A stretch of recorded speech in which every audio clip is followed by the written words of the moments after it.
I'm Sabrina with the 2-Minute Washington Hospitality Association news you need to know. Public hearings are underway in Seattle on draft legislation to replace I-124, the Hotel Employee Health and Safety Initiative.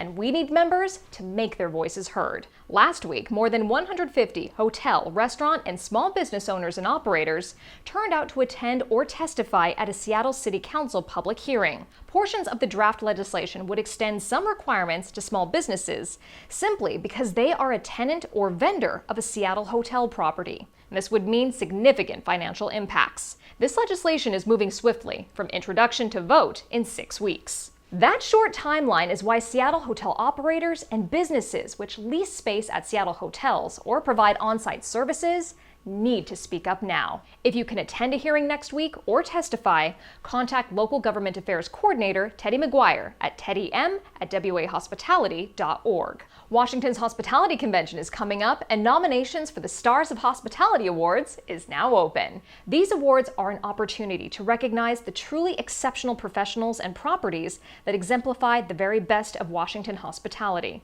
To submit a nomination, go to wahospitalityconvention.com and click on the Stars of Hospitality tab. The nomination deadline is September 8th. While you're there, make sure to pick up your tickets to the awards dinner and save big with the current advanced rate. We finish in Spokane, where the board of the Spokane chapter needs your input on candidates for the upcoming election. We reached out to all the candidates and asked them to complete a questionnaire. Those responses can be found at SpokaneHospitality.org. Your feedback will help the Spokane chapter board decide which candidates, if any, to endorse. Send your feedback to Toby Hatley at tobyh@wahospitality.org. The primary election is August 6th.